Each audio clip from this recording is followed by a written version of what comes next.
Hey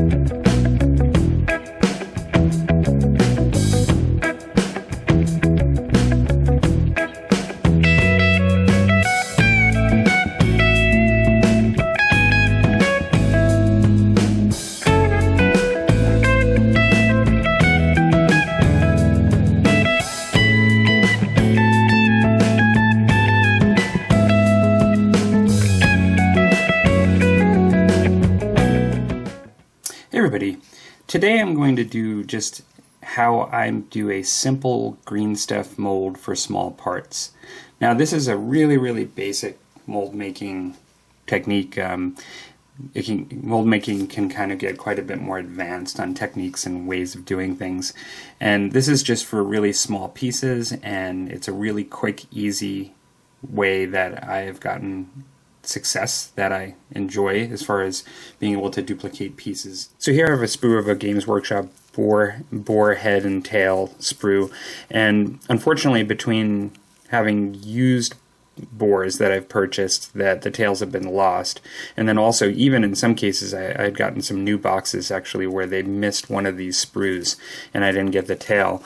I'm trying to replicate this particular piece here. This is a fairly simple piece. There's another squiggly tail on there that would be harder with this technique because it's essentially like a wire, and pulling it out could be problematic in this style of mold. But this particular one, which is a sort of sturdy piece, it doesn't really appear to be that breakable.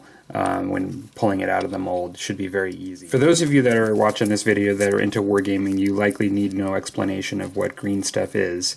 It's but there may be people here also that from my epoxy sculpt videos and other craft videos that are related that end up on the channel that may or may not know what this is. It is a two-part epoxy. Comes in a blue, and this is a really old tubes, but blue and yellow. Or excuse me, yeah, it's like a light green and a blue sort of component, a softer and a harder component, the blue being the harder. You're meant to mix it 2 to 1, or excuse me, 1 to 1, so half and half.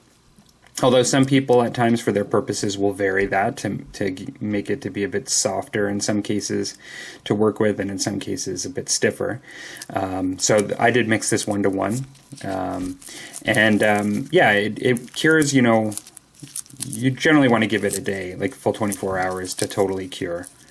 But working time, just off the top of my head, I think you get in the area of 45 minutes to an hour of pretty decent working time. Now, for the mold itself, there are many videos on these kinds of molds that I'm going to show today, this kind of mold that I'm going to show today. But because this is a really simple small bit piece, what I've adopted and seen other people do is just using an old base that you would have that you would put your miniature on. And in this case it's the one that doesn't have anything in the bottom, so you have your room to put your stuff in. But many people will use Lego for larger pieces, and so you could build, you know, a container like this to the size you want with Lego and literally do the same thing we're talking about here. But I found this to be really useful. And so what I'm going to be doing is essentially using these two halves to make this sort of 2-half part mold that will be containing the piece. So now once mixing this together and getting a nice green finish, I'm going to essentially just press this into 1/2 of the mold.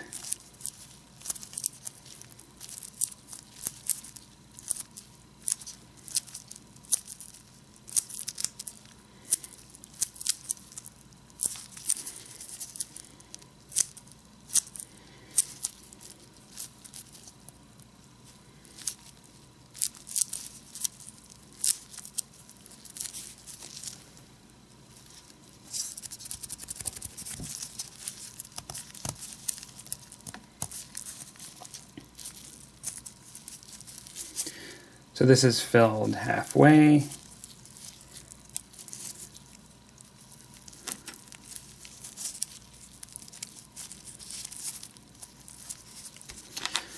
So now what I'm going to do is, one of the key things with this is The idea is we're going to be using Greenstuff on both sides, as well as eventually filling a cavity with Greenstuff that we make in this mold. And so it's all being used with Greenstuff, which is convenient. One of the nice things about Greenstuff is that it has a bit of bend to it, and so when you are pulling it out, it has a bit of a rubbery aspect to it. Unlike something like epoxy sculpt, when I've used epoxy sculpt in this way, I have shattered because there's a hardness to epoxy sculpt that I've not been as successful with small parts and using it to cast. And so that's one of the nice things about this. And so in order to prevent everything sticking to each other, I use a thin coat of petroleum jelly or Vaseline just to allow the two mold pieces that we'll eventually make to pull apart as well in the future for the piece to come out of Greenstuff. So we're using it really as a mold releasing agent.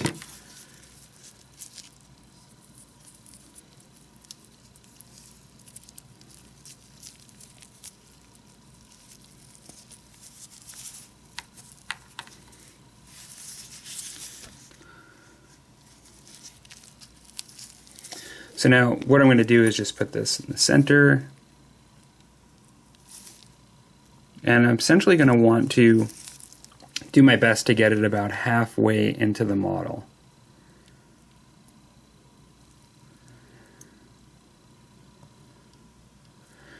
That doesn't have to be totally exact, but that's the purpose of doing this essentially.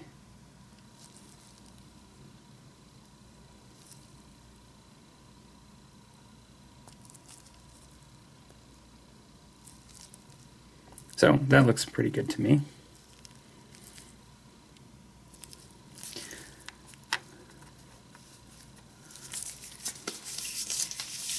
Now, one of the things that's an aspect to this, and you'll see this sometimes on molds, is putting in, and there's probably a term for it, but they're essentially little markers to make sure that your two pieces line up properly. And so the actual model itself, or that you're doing, once pulled out, won't provide that for you. Like once we pull this template out of the tail and we're trying to make a tail, we will no longer have something that will make sure that these two pieces line up properly. And so lots of things can be used to do this. I'm choosing this time, and I think these will do the job. They could be a little small, but I think they'll work. Is these little oranges from Woodland Scenics. They're just little circular pieces, little round dots. And so I'm just going to put a couple of them in here. Now you want them to be, I would imagine, non-symmetrical, because you in the end what you're trying to do ultimately is get the right fit. You're keying this, is the way I would describe it. And so I'm going to put them in a way that even visually you know how this should look.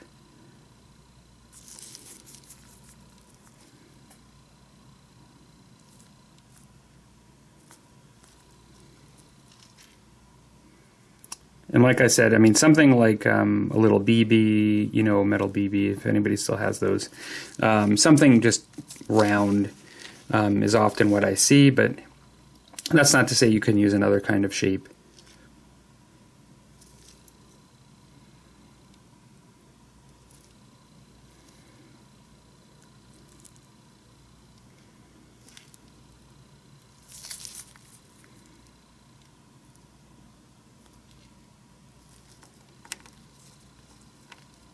Good. So I've also put these in just, roughly halfway, maybe a little less here. That's about halfway. And that's really what you want to do. Same thing as you would do with the model.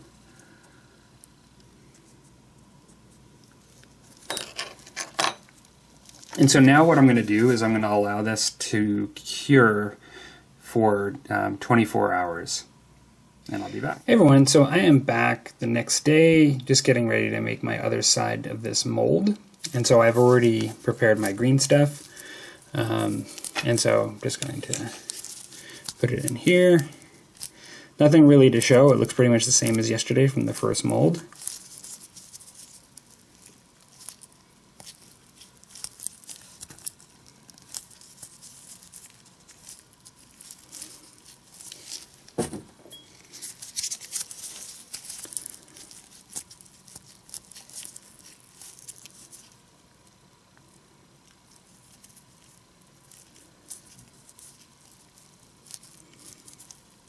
So I am making it just as best as possible to be flush with the top here. Got a little excess here.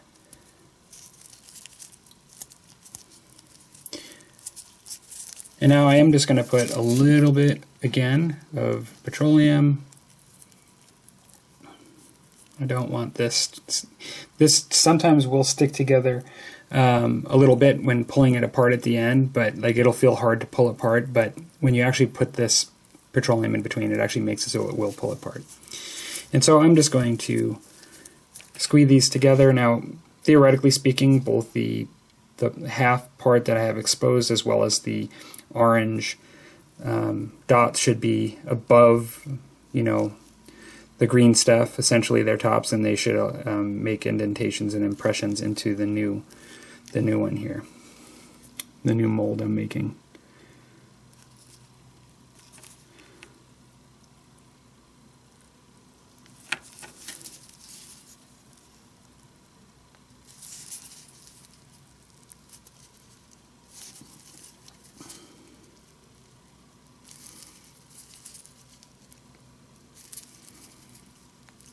Okay, so I've now squeezed this together, and so I will wait till tomorrow. This should be fully cured on the new side, and then pull it apart. At that point, I should actually have my be able to pull out the piece that I'm trying to eventually make a mold of, the new piece, the master, and I should be ready to put in Greenstuff to make my first part. Hey everybody, so I am back after another day, close to 24 hours of letting this cure. This is the top, I believe, on here. Now, this is the tricky part. I'll do this on camera, but if I remember correctly, at times I've had to wedge something in here to pull this apart the first time. It can get kind of hard to get apart the first time you do it. In my experience, but we will just see. Oh, forget I said that, because this was actually quite easy. So it was quite easy. It does look like one of my half pieces has stuck into one side. That's fine, actually, for now. It still is showing the right position that they need to go in when I put them back together. And now one of the tricky pieces also at times can be getting the piece out itself, because it is snug. I'm going to use one of these dental sculpting tools, just not to carve, but just to see if I can just work it out without doing any damage. I did use the oh, there we go. I did use the Vaseline on this in order to make that work. And so just for now, I can show you the detail up close on this that's captured. It's pretty decent. So my job today now will be to do the same, just to actually create my first part, and I'll let this cure until tomorrow. Now I've already pre-mixed some green stuff here. I probably have made a little more than what I need to. The trick with this, and I only know this from trial and error, but you know, you definitely want to have enough so you're not missing your part, you know, using too little. But it is a bit of a, in my experience, a bit of a sweet spot in the sense that if you get too much in there, you're going to have a lot of flash, and so it just creates more cleanup. Greenstuff, you can use a razor, just to, like a hobby knife, just to clean it up, you know, on the edges. The really thin stuff does cut off pretty nicely, but it can get kind of annoying if you actually have way too much than your part in there. And so I'm just going to sort of eye it first here.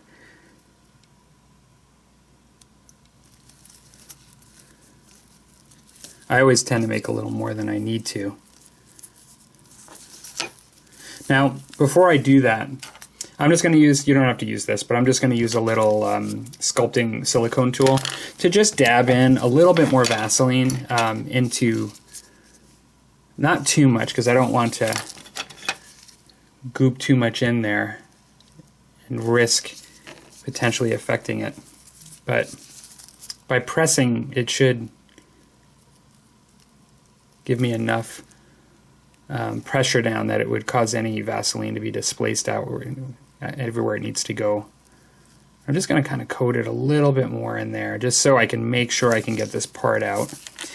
I've actually been pleasantly surprised for this particular video and this particular part. I had less trouble than I have in the past of just getting them to separate.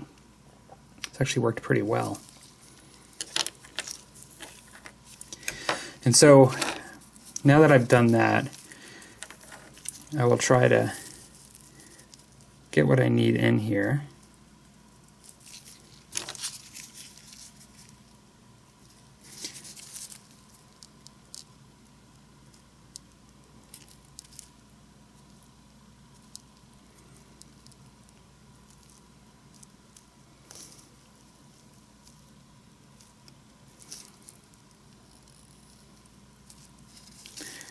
I'm just looking at the profile here.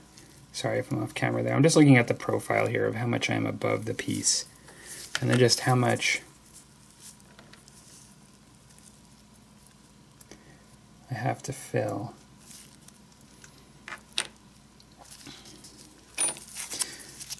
For safety's sake, I'm just going to cut a sliver off.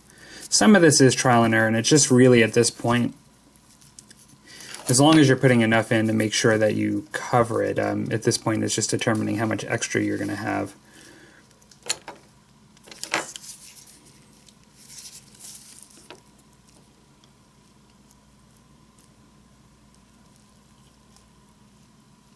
So I may end up having a little extra coming out with flash, but I'm going to try that. I'm going to move it forward a little bit.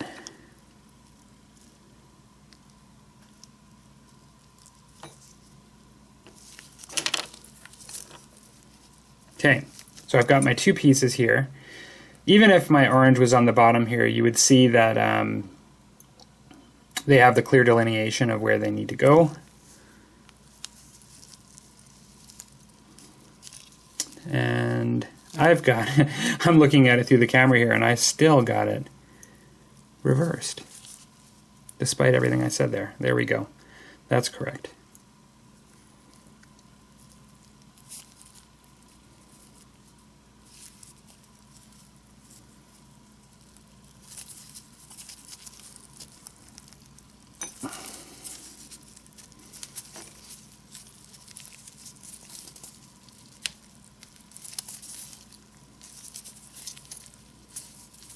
So that's squeezed pretty good together. I'm pressing down really hard, perhaps too hard, but... And what we're going to do now is come back. Oop, you see, that should...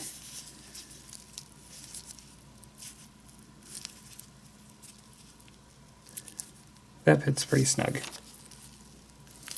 Okay, so we'll come back in 24 hours and see how that looks. We'll pull our part out. It'll have to be cleaned up, but that should be good. Hey everybody, so I have actually let this cure now for 24 hours, and now this is the test just to see how it looks.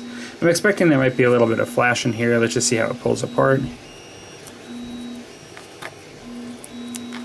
Pulled apart really nice, and actually my orange bead there went back into place to the way on the one side like it should. The one thing I will just say on this is I do think that it probably makes sense to use maybe a little larger of a bead than I did. I didn't really have anything available at the time, but I would use something like maybe the size of a BB on one side just to make sure it locks into place and doesn't slip. But let's take a look here. So I do see I've got a fair bit of flash just on the top here. It's really thin here, as you can see. But